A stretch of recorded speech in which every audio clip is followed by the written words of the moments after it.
वैष्णव संस्कृती या माझ्या यूट्यूब चॅनलवर सगळ्यांचं सहर्ष स्वागत।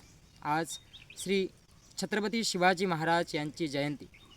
अखंड हिंदुस्थानाचा आराध्य दैवत, निश्चयाचा महामेरू, श्रीमंत योगी, अखिल रयतेचा आराध्य दैवत असणारे श्री शिवछत्रपती यांच्या कार्याला, व्यक्तिमत्वाला, यांच्या विचारांना माझा मानाचा मुजरा, त्रिवार अभिवादन। आज आपण आपल्या सर्व परंपरा, सण, उत्सव, जयंत्या साजऱ्या करतो, जपतो, पण त्यामागे काही उद्देश आहे, त्याची परिपूर्तता होणं गरजेचं आहे। छत्रपती शिवाजी महाराजांनी स्वराज्य स्थापन केलं, ही काही सोपी गोष्ट नव्हती। त्यावेळी 10 शत्रू त्यांच्या समोर असताना सुद्धा त्यांनी निश्चय केला, भविष्यात या महाराष्ट्राला, या समाज जीवनाला आधार दिला नाही तर त्या यवनांचं किंवा त्या परकीय आक्रमकांचा फायदा होईल आणि ते या महाराष्ट्रातील जनजीवन विस्कळीत करतील। आणि ही दूरदृष्टी ठेवून महाराजांनी स्वराज्याचा संकल्प केला आणि तो पूर्णही केला। याच्या पुढे आपण माझ्या या यूट्यूब चॅनलवर छत्रपती शिवाजी महाराजांचे विचार ऐकणार आहोत, पण त्याच्यामागे एक मुख्य उद्देश आहे, त्यांच्या विचारांचा जागर करणं आणि तो जनसामान्य पिढी वाममार्गाला जात आहे, व्यसनाधीन होत आहे। ही तरुण पिढीच उद्याच्या भारताचा भविष्य आहे, पण आज ती जर वाममार्गाला गेली किंवा व्यसनाधीन झाली तर भविष्य भारताचंही आणि भारताच्या समाज जीवनाचं धोक्यात येणार आहे। त्यामुळे छत्रपती शिवाजी महाराजांसारख्या प्रचंड तेजस्वी महापुरुषांचे विचार आपण ऐकणं, ते अंमलात आणणं ही काळाची गरज आहे। त्यामुळे माझ्या या यूट्यूब चॅनलवर तुम्हाला छत्रपती शिवाजी महाराजांचे विचार, त्यांची कार्य, त्यांची एकंदरीत व्यक्तित्वाची विविध गुण वैशिष्ट्ये आपण या माझ्या यूट्यूब चॅनलवर पाहणार आहोत। आज त्यांच्या एका महत्त्वाच्या गुणवैशिष्ट्याचा मी विचार करतोय किंवा त्याविषयी बोलतोय, ते आहे दूरदृष्टी। महाराजांनी दूरदृष्टी ठेवून भविष्याचा विचार करून स्वराज्याचा संकल्प केला आणि तो सिद्धीस आणला। स्वराज्याची पहिली राजधानी राजगड। आज जगभरात जे महत्त्वाचे 15 किल्ले आहेत, त्यातला एक महत्त्वाचा किल्ला म्हणजे राजगड। आज त्या राजगडाची बांधणी पाहिल्यास, ज्यावेळी छत्रपती शिवाजी महाराजांनी त्याचा जीर्णोद्धार केला, त्यावेळी त्यांनी 1,00,000 सैन्य त्या ठिकाणी मावेल याचा विचार करून त्याचा जीर्णोद्धार केला। प्रचंड दूरदृष्टी ठेवून त्यावेळी त्यांच्या 16-17व्या वर्षी महाराजांचं एकंदरीत सैन्य होतं 15 ते 20 हजार, पण महाराजांनी 1,00,000 सैन्य मावेल पुरेल अशी राजगडाची पुनर्बांधणी केली। म्हणजे किती! आणि छत्रपती शिवाजी महाराजांना माहीत आहे की पुढच्या 5 वर्षात माझं सैन्यबळ 1,00,000 होणार आहे, त्याची तयारी मी आज करून ठेवतो। एवढी प्रचंड दूरदृष्टी। आणि आज आपण एखादं हॉटेल घातलं, चहाची टपरी घातली तर गिराईक आल्यानंतर आपण खुर्च्या ठेवतोय, किंवा गिराईक वाढलं तर आपण खुर्च्या ठेवू असा विचार करतो, पण महाराजांनी राजगडाची पुनर्बांधणी केली, जीर्णोद्धार केला, त्यावेळी 1,00,000 सैन्य मावेल याची व्यवस्था केली। आज तुम्ही महाराजांच्या कोणत्याही गड किल्ल्यावर जा, तिथे तुम्हाला पाण्याचा मुबलक साठा मिळेल। आज माझ्या मागे एक महत्त्वाचा गड किल्ला आहे, आमच्याच भागात, आमच्याच गावात हा महत्त्वाचा एक किल्ला आहे, मनोहर मनसंतोषगड। किती उंचावर हा किल्ला आहे बघा, पण तिथे जर तुम्ही गेलात तर त्याच्यावरही गोड्या पाण्याची, चांगली स्वच्छ पाण्याची विहीर आहे। महाराजांना माहीत आहे माझं सैन्य त्या गड किल्ल्यावर राहणार आहे, तर तिथे पाण्याची व्यवस्था हवी। प्रचंड दूरदृष्टी आणि सूक्ष्म निरीक्षण याच्या जोरावर महाराजांनी स्वराज्य उभं केलं। स्वराज्य उभं करणं तेवढी सोपी गोष्ट नव्हती।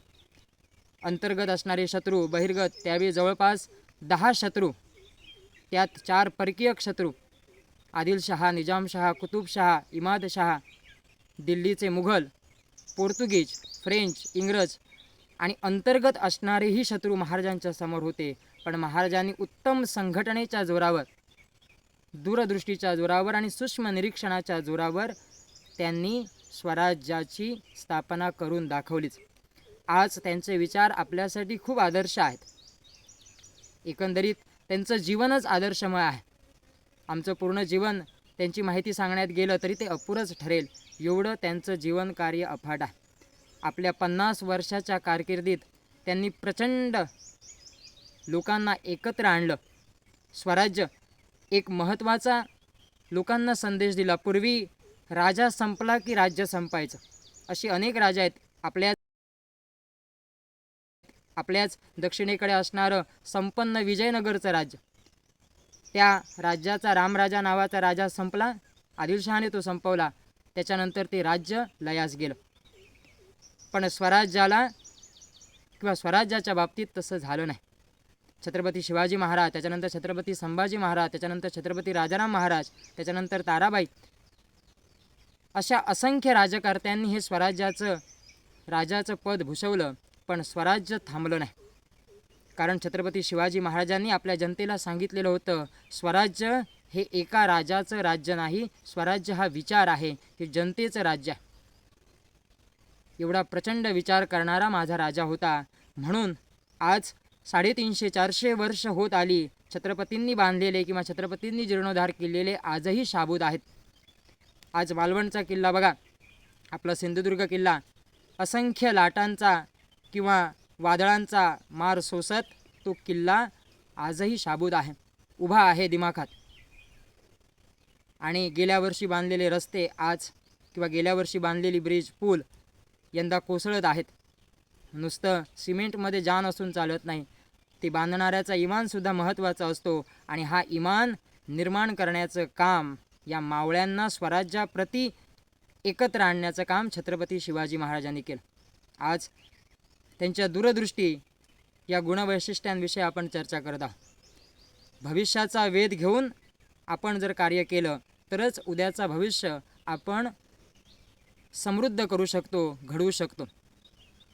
छत्रपतींच्या विविध गुणवैशिष्ट्यांविषयी आपण याच माझ्या चॅनलवर त्यांच्या कार्याची माहिती घेणारच आहोत. पण निदान ती माहिती घेताना त्यांचे विचार, त्यांची वैशिष्ट्ये आपल्यामध्ये रुजवणं हा खूप महत्त्वाचा भाग आहे. नुसतं पुण्यतिथ्या जयंत्या साजऱ्या करून भागणार नाही, तर या थोर व्यक्तित्वांची गुणवैशिष्ट्ये आपल्यामध्ये बाणवणं, ते संस्कार आपल्यामध्ये रुजवणं ही आज काळाची गरज आहे. छत्रपती शिवाजी महाराजांना युगकर्ता म्हटलेलं आहे, युगकर्ता. त्याने एका वेगळ्या युगाचा पाया घातला. याच्यापूर्वी अनेक राजे होऊन गेले, पण प्रत्येक राजांनी स्वतःसाठी महल बांधला, स्वतःच्या आयुष्यासाठी, स्वतःच्या जीवनासाठी ऐश्व आराम निर्माण केला. पण छत्रपती शिवाजी महाराज हा जगातील एकमेव राजा ज्यांनी रयतेसाठी काम केलं, रयतेच्या जीवनाचा विचार केला. त्यांचं एक सुंदर वाक्य आहे. त्यांनी आपल्या सैनिकांना एक सक्त ताकीद दिलेली होती की तुम्ही कुठल्याही ठिकाणी मुलकात आक्रमण करताना किंवा लढाई करताना तिथल्या शेतकऱ्यांच्या भाजीच्या देठाची अपेक्षा करू नका. पूर्वी जे परकीय आक्रमक होते ते शेतकऱ्यांच्या शेतात जाऊन धुडगूस घालायचे, त्यांना शेताला आग लावून द्यायचे. पण छत्रपतींची किती आदर्शवत विचारप्रणाली आहे ते बघा. आपण त्यांचा हा आदर्श घेणं गरजेचं आहे.